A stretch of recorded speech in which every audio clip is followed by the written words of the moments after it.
But when we find it insufficient, when we are beset by some problem for which we can find no reason, that just doesn't make any sense to us. So then the logical and the reasonable thing to do is say, I'm really small and I really can't understand the whole picture. So then I just surrender. I say, okay, Lord, I trust you. And I think this is the crux. Do I trust? And if I don't trust, who am I thinking really is smarter? Do we have good reason to trust ourselves? Have we proved trustworthy? It's one of the things I say in marriages, especially where the wife is complaining about her husband's decisions. I think he's making a wrong decision. I say, okay, suppose you were in charge. Would you always make the right decisions? Do all your decisions turn out the way you want? Can we trust ourselves? Are we always right? Anybody here always right? I mean, if you make a really good plan and you think it all out and you think you cover everything, does it always work? And when it works, does it always give you the result that you wanted? So sometimes it works exactly as you planned, but it has an opposite result. Does that happen? So why do we trust ourselves so much? That I always know what's going to be the best thing for me. Well, it's obvious. No, it's not. It's obvious from a very limited perspective only. It's obvious to the child that eating 100 cookies right now is what's best for them. That's just completely obvious. It's obvious that if I could have my brother's fire truck, that would be so much better. But maybe it is not. Maybe that isn't the best thing. So this means a really deep faith that Suridam Sarvabhutanam. That not only is Krishna a lot smarter than I am, I mean smarter than I am beyond. We all meet people who are smarter than we are. But beyond, beyond, beyond. And not only does he know everything, but he's a really nice person. He's benevolent. He's not doing anything to hurt me. Well, it feels like it hurts. No, but it's not actually to hurt you. And it's, of course, interesting that we have trust, even to this level, of very fallible other human beings. Most of us have a tremendous amount of trust in our governments, for example. Me too. We figure that this British society is just going to keep on going on, right?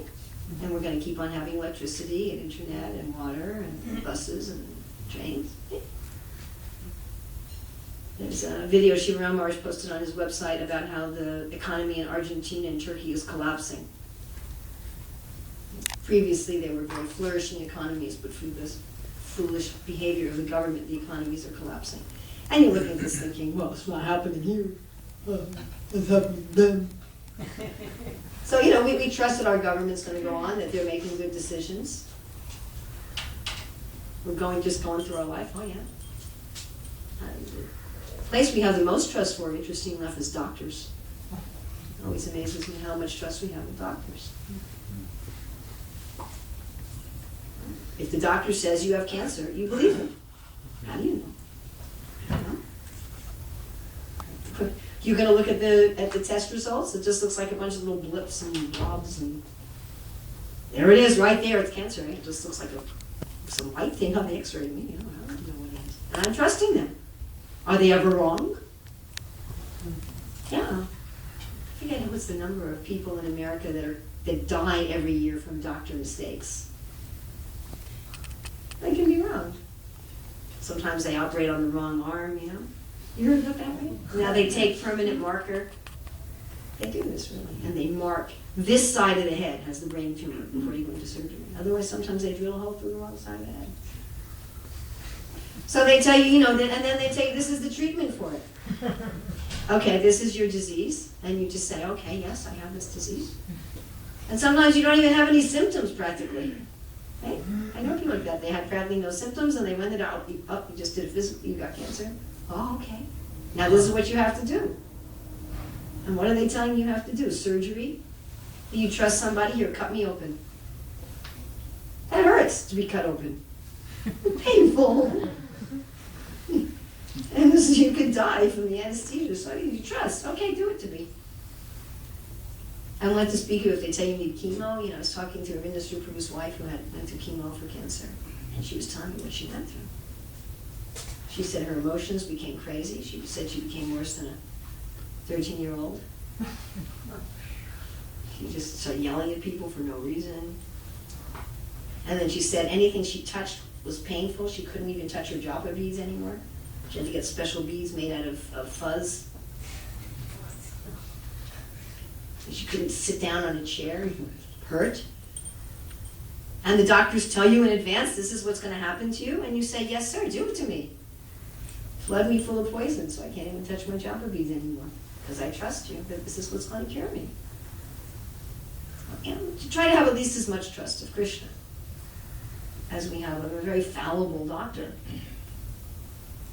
or as we have of the government. You know, at least that much trust of Krishna. And then you surrender, and surrender with what?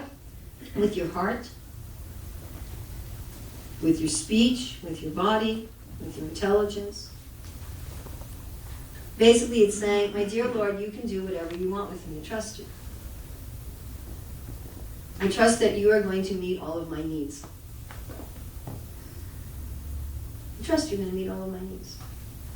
This wasn't what I was going to say before, but one of the big financial people yesterday, he said, but if we follow this path, then how would we eat?